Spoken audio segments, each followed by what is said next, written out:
You're exhausted at the end of a long day, not because you spent time pursuing your goals or engaging in activities you love, but because you spent the entire day fulfilling commitments that weren't yours.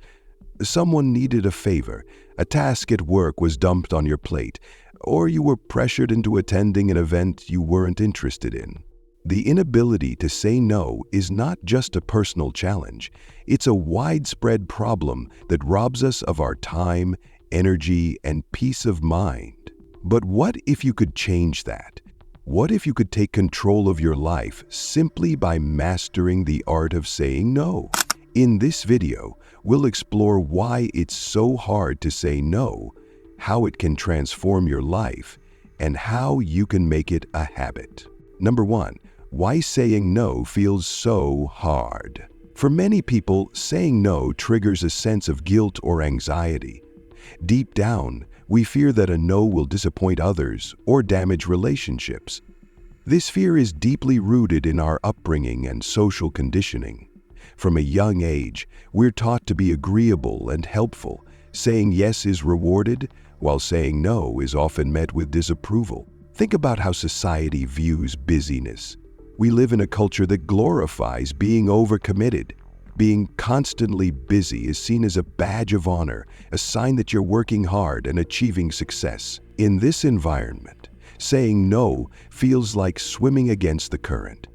It's as if you're admitting you're not willing to work as hard as everyone else, even though saying yes to everything often leads to burnout and diminished productivity. There's also the issue of obligation. You might feel like you owe someone your time or energy simply because they asked for it. Whether it's a friend seeking help with a personal matter or a colleague delegating a task, the pressure to say yes can feel overwhelming. But here's the truth. Your time is yours to manage. You don't owe it to anyone simply because they asked for it. Social dynamics also play a role. Many people fear rejection or conflict, so they say yes to avoid potential tension. This approach might offer short-term relief, but in the long run, it leads to resentment and regret. Over time, you may find yourself feeling trapped, overworked, and disconnected from your own needs and desires. Number 2, the power of saying no. Saying no is an act of self-respect. It's a declaration that your time and energy are valuable and that you're committed to using them wisely. When you learn to say no, you're not just rejecting unnecessary commitments, you're affirming your priorities and creating space for what truly matters. Imagine having the freedom to focus on your goals without the constant distraction of other people's demands. Saying no allows you to channel your energy into activities that align with your values and bring you closer to your aspirations. It's not about being selfish, it's about being intentional. The ripple effects of saying no are profound. By setting boundaries, you create a sense of balance and control in your life. You're no longer at the mercy of external pressures or expectations. Instead, you're able to structure your time in a way that supports your well-being and personal growth. Over time, saying no becomes a way of reinforcing your identity. It sends a clear message to others that you have clear priorities and that you respect yourself enough to honor them. This not only earns you respect, but also encourages others to be mindful of your boundaries. It's also important to recognize that saying no can improve your relationships. At first, it might seem counterintuitive. How can rejecting someone's request strengthen your connection with them?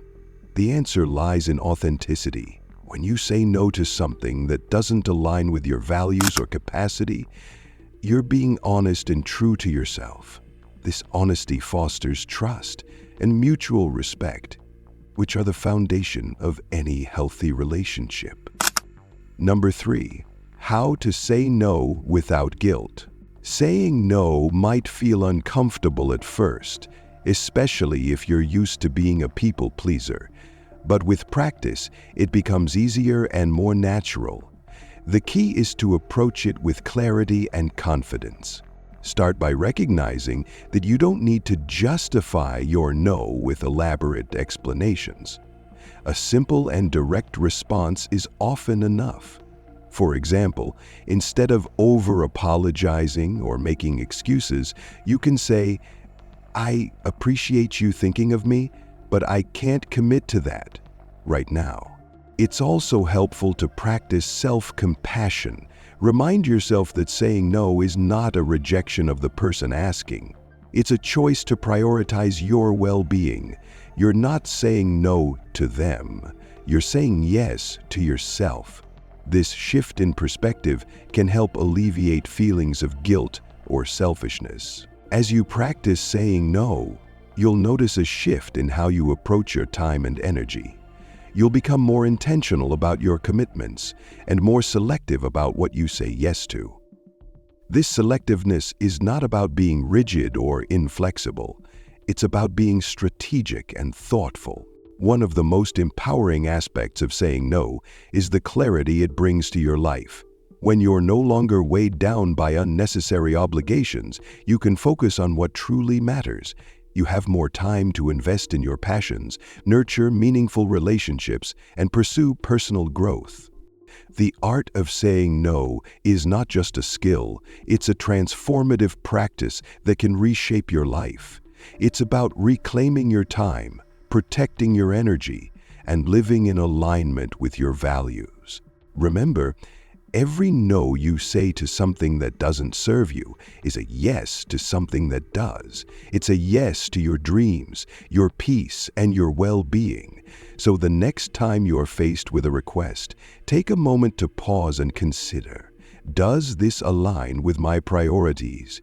If the answer is no, embrace it. Say it with confidence and without guilt. In the end, saying no is not about rejecting others. It's about accepting yourself.